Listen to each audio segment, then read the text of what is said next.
The sacrifices are running away, stop them. Kill everyone, slaughter them before they escape into the city. Rusty sprinted up the stairs as fast as his metallic body allowed him to.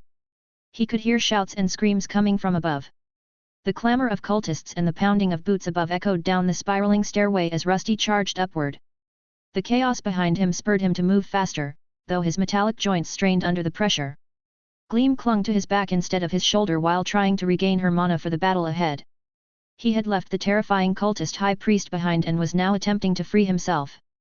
His goal had never been to rescue these people or to oppose the strange cultists. Some of the people here seemed to have misunderstood his motives, but it wasn't worth the effort to correct them. What he needed to do was escape this hellhole and leave the city overrun by humanoid creatures. Rusty just wanted to finally enjoy his freedom, something he couldn't truly accomplish while his friend Gleam had been captured. Oh. Sorry, Gleam. I don't have any more mana potions on me. Just rest for now, I'll get us both out of here. After reassuring his partner, he noticed a faint light shining from above. The exit was there, and he wouldn't let anyone stand in his way. During his trek up he had passed many of the injured prisoners, one of them being the priest. She had stopped climbing and instead started healing the people who were unable to ascend further. Rusty did not stop or even glance her way and instead kept his own well-being in mind. As he finally approached the exit he heard a person scream. A man who had been given one of his weapons had just been stabbed through his chest. He was in the process of being pushed down the secret exit but Rusty was right behind him. He threw his polearm, making it fly past the stabbed man's shoulder and right between the eyes of the cult member that had just stabbed him. The polearm struck true, embedding itself deep into the skull of the cultist. The figure crumpled like a marionette with its strings cut, the force of the impact sending it sprawling backward. The wounded man, now free from the immediate threat, slumped against the stairwell wall, blood pooling at his feet. Rusty didn't spare him a second glance. He had no time to stop, no time to help. Gleam, still clinging to Rusty's back, glanced at the dead man for a moment. Her antennae wiggled briefly, but she lacked the mana for another healing spell. Without his heal bard, Rusty switched to his sword and shield once more. Lowering his center of gravity, he activated a skill to increase his weight and charged forward. Another cultist stood in his path, but the man's dagger merely bounced off Rusty's metallic form as he barreled past and charged outside. They finally emerged above ground, finding themselves in a seemingly deserted building that had been taken over by these strange people. However, after the secret exit mechanism had been triggered, more cultists appeared than they had encountered previously. Rusty had feigned death while being transported to this place, and Gleam had slipped past unnoticed. Neither of them had seen this many guards earlier, which suggested reinforcements had come from elsewhere. Even more might have been on their way, so they needed to leave now. It seems they don't want this place to be discovered. It's probably going to be hard to get out of here. And what is that? They've kindly put up a lovely silencing barrier around the whole place, why isn't that grand? A burden called out to Rusty in a somewhat mocking tone. The Demon Lord had always opposed the plan to rescue the other prisoners, and now he was gloating over the apparent failure. The silencing barrier shimmered faintly, barely visible to Rusty thanks to his mana-sensing skill. He had hoped that, once above ground, it would be easy to escape. Even though it was still nighttime, his plan had relied on chaos, prisoners shouting and running would have forced the city guards to intervene. Now, however, things looked grim. More cultists had gathered in the area, some wearing heavy armor, while others were armed with bows, loosing arrows in Rusty's direction. Gleam, stay on my back. He raised his shield to protect his head as several arrows flew toward him. Most bounced harmlessly off his armor, but a few left scratches and even small dents. He had already burned through many of his metal reserves and was running low on SP. Switching to other loadouts and repairing himself would soon not be possible. The cultists appeared from all sides, some charging at him with spears, others shooting arrows. It was quite difficult to progress forward, his back against the entrance in an attempt to shield Gleam from harm. After identifying the archers and bouncing a few arrows back, he decided to sprint forward. To his dismay, he was intercepted by two armored men, both holding large tower shields that he couldn't push against. It reminded him of the adventurers, where the heavily armored warriors would keep monsters at bay while the archers pelted them from a distance. That's exactly what the cultists were doing to him, shield bearers advancing in unison, using their bulk to push him back, while the archers continued to rain arrows on his body. Slowly, the damage started to accumulate and he needed to do something. He glanced to the sides. If he ran now, there was a high chance Gleam would get hit, something he was trying to avoid. Should I switch out and make a break for it? He wondered if he should use SP for a last-effort loadout change. In his larger form, he could let Gleam enter his body, where she would be relatively safe. However, there were people behind him. If he did that, it would be obvious he was a monster, and he could end up being hunted by both sides. Kill them all, use the fire bombs.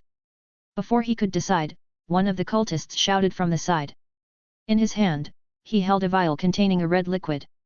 Rusty had been in this city long enough to know exactly what it was, and what would happen if he was hit by it. If that potion struck him, Gleam would be in serious trouble. However, Rusty wasn't truly alone in this struggle. Despite Aberdan's complaints about the plan, he had still managed to gather some allies through it. An arrow shot out from behind him, striking the cultist's wrist just as he was about to throw the fire potion. The vial slipped from the man's grasp, shattering on the ground and setting the cultist on fire. Layla had finally climbed up and joined the fight. She wasn't alone, either, 4 more armed allies emerged through the opening, with the elven healer close behind them.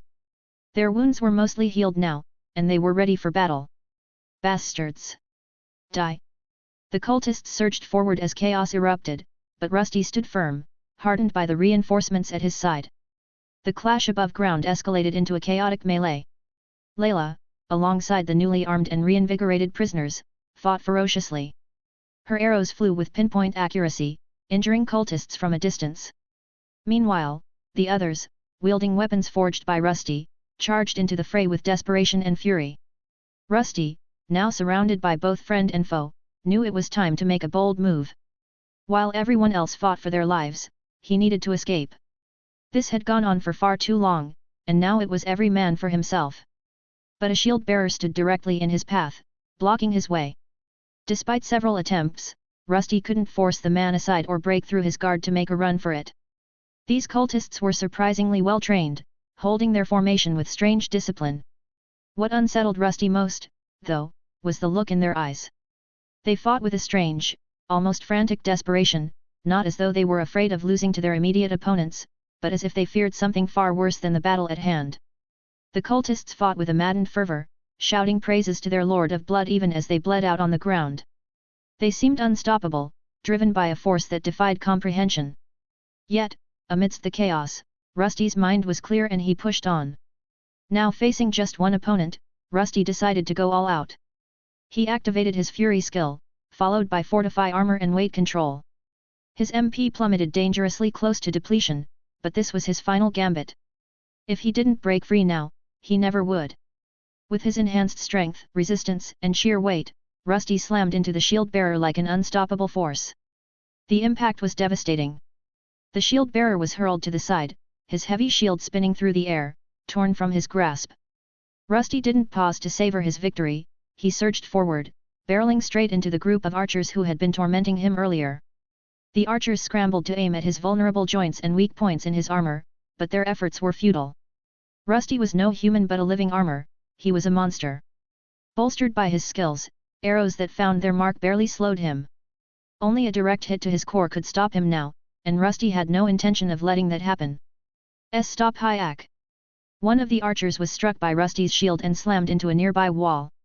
The impact shattered his ribcage, and blood poured from his mouth as he collapsed lifelessly to the ground. This was it. Rusty had blasted through everyone standing in his way, and now the exit from this hellhole was finally in sight. Shouts echoed behind him, but he paid them no mind. As long as Gleam was with him, there was no reason to look back. Freedom was just within reach, and soon, they would both be free. Rusty burst through the final barrier of cultists, his shield clanging as he deflected desperate strikes aimed at stopping him. The cool night air hit his frame as he emerged from the abandoned building. He was now outside and freedom was at his metallic fingertips. However, his relief was short-lived. While the chase behind him was ongoing, another force blocked his escape. They emerged through the soundproof barrier, men clad in heavy armor, similar in design to his own but far thicker and more robust. Their metallic frames glistened in the moonlight, the silvery surfaces reflecting faintly, eerily reminiscent of Gleam's carapace. Each carried identical equipment, a large oval shield in their left hand and a long sword in their right. The shields bore an engraved figure, perhaps a deity, whose identity tugged at the edge of his memory, though he couldn't quite place it. Oh no, this might be bad. Rusty, it might be better to retreat. Retreat, now. A burden muttered, eyeing the well-armored troops steadily approaching. At a glance, they were far stronger than the cultist group they had encountered earlier, and their numbers seemed overwhelming. With a quick sweep of his surroundings, his skill confirmed the grim reality: they were surrounding the entire building, cutting off any chance of escape. His heart sank as he stepped back toward the entrance he had just used, where the sounds of fighting still raged. Rusty, we have to escape somehow. Don't let those silver zealots catch you. If they get too close, they'll surely discover the possession skill, and it'll be over for both of us. He was not sure what this was about, but those people looked awfully similar to the descriptions of paladins that he heard about. In this world, there were multiple gods, good and evil. Perhaps the lair of these evil god worshippers had been already found and they had been planning to raid it all along. Rusty's gears whirred as he processed the situation. The so-called paladins were closing in, their movements coordinated, their shining armor unmarred by the grime and chaos of the battle he had just escaped. Between the cultists' desperate frenzies and these disciplined warriors, his chances of survival seemed to be rapidly dwindling. Just then, a tremendous explosion echoed from within the building. A blast of crimson light surged out, breaking through the soundproof barrier and coloring the sky red. Everyone that was in the immediate vicinity was sent flying to the sides. The secret stairs leading down into the air were blasted upwards with the pillar, which they dissolved into ashes. From within this crimson pillar of energy, a lone man rose. He was floating, robes fluttering in the evil slaughter energies his god imbued him with. It was the high priest Rusty had left behind. His tattered robes were now mended by the pulsing energy that surrounded him, a malevolent crimson aura crackling with raw power. The high priest's eyes glowed like twin blood moons, and his voice boomed across the battlefield, filled with divine wrath. The pressure emanating from this being was truly tremendous. Rusty didn't know what he was looking at and had never encountered a creature with such overwhelming power before. His gaze was drawn to what the high priest held in his left hand, the severed head of the warrior Rusty had previously helped. The man who was seemingly a berserker was quite strong. If that man hadn't stood a chance, Rusty realized, then he wouldn't fare any better. The cultists who remained alive dropped to their knees, chanting fervently. The paladins, unfazed by the display of power, took formation, their shields locking together as they advanced. Rusty knew better than to admire the spectacle. The priest's ascension was no blessing, it was a death sentence for everyone present. Rusty. I know. A burden urged him to hide, but there was nowhere to go. The paladins were dangerous, but the high priest was on an entirely different level. The crimson energy radiating from him distorted the air, warping the surroundings. Dark bolts of energy crackled, unleashing enough force to instantly vaporize the building's structure. It was clear this place wouldn't hold much longer, and staying here was a death sentence. But how could he possibly escape? Form the barrier. Stay in formation. Contain the heretic. A shimmering golden dome began to materialize around the area, a divine barrier meant to suppress unholy power. The high priest laughed mockingly, raising his hand to unleash a barrage of energy blasts. Each strike shook the earth, sending shockwaves that shattered nearby walls and tossed cultists and paladins alike into the air and even the previously imprisoned innocents. And no! Layla cried out from the side as a bolt of energy hurtled toward her, but to her surprise, someone stepped in front to shield her. For a brief moment, she noticed an ant perched on the man's back before the energy bolt struck. The impact sent him flying through the air, his body twisting at unnatural angles as he was flung away. Layla watched in horror as the chaos unfolded. The explosion from the high priest's ascension had left the battlefield in disarray. Debris rained from the sky, mingling with the cries of the injured and the battle orders barked by the paladins. Her bow trembled in her hands, but she forced herself to focus. The man who had shielded her was flung away and crashed into a wall. She could see parts of his body from under the rubble and he was not moving at all. She crouched behind the rubble, her heart pounding as the clash of divine and unholy forces intensified around her. Streaks of crimson and golden energy now illuminated the once dim battlefield, the air vibrating with power. Every crackle and explosion felt like a hammer striking her chest, but she held tightly to her bow, refusing to let fear paralyze her completely. The paladins were like an unyielding tide, their silver shields locked together as they steadily advanced on the high priest. They chanted prayers in unison, the words ringing with divine authority. The barrier they conjured shimmered and pulsed, straining to contain the high priest's overwhelming energy. Yet, despite their coordination, the priest seemed unbothered, his laughter echoed over the carnage as he unleashed another blast of crimson light. Her mind raced, ears ringing from the relentless explosions and the sound of rubble crashing down around her. Wounds were accumulating across her body, but she forced herself to stay calm. Despite being new to adventuring, she knew that giving up would spell the end. Her gaze locked onto a particular pile of debris. A metallic foot jutted out from beneath it. A friend of hers was laying there, someone who had already saved her life on numerous occasions. Albert had appeared out of nowhere, rescuing her not just from these cultists but also during the adventurer's test. She was certain now that these people had marked her as a target ever since the incident in the F-rank dungeon. Their bodies bore the same ominous symbol, a scythe crossed with a crescent moon. It seemed that once they set their sights on someone, escape was impossible. The attacks hadn't stopped after the adventurer test.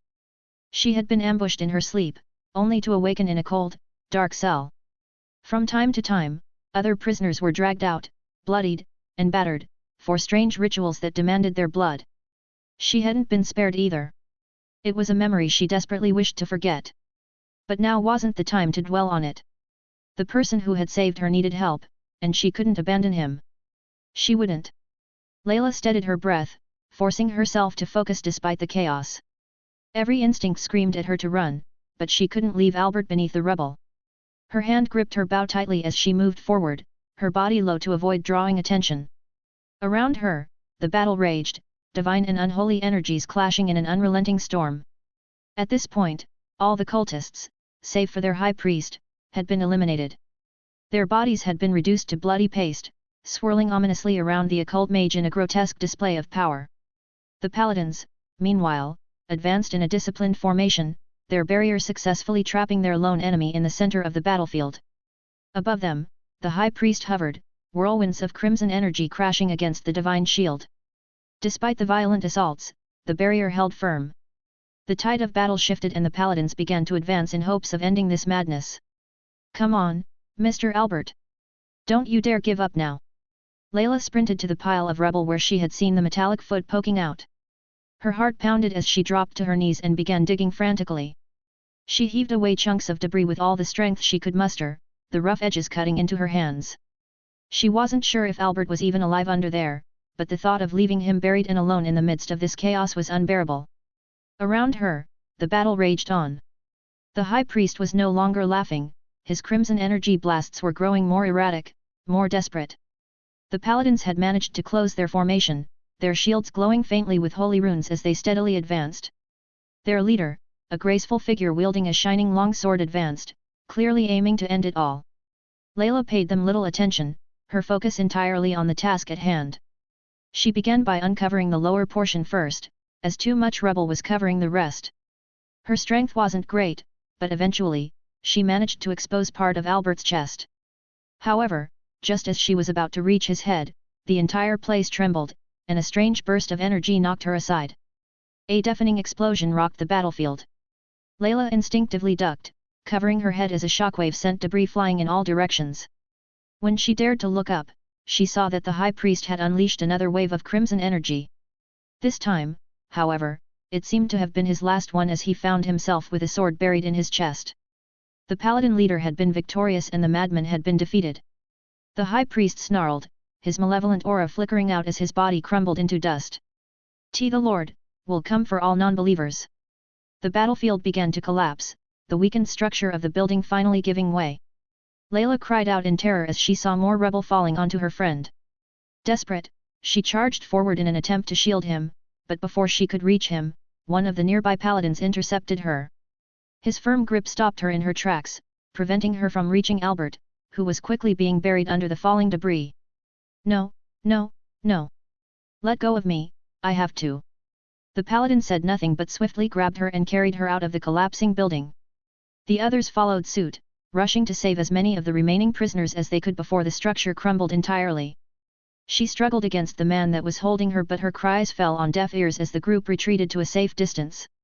Behind them, the remains of the battlefield crumbled into a dense heap of dust, wood, and stone, burying everything beneath. "No!" Layla screamed, her voice hoarse from exhaustion. "He's still under there." The paladin set her down gently, his expression filled with strange calmness.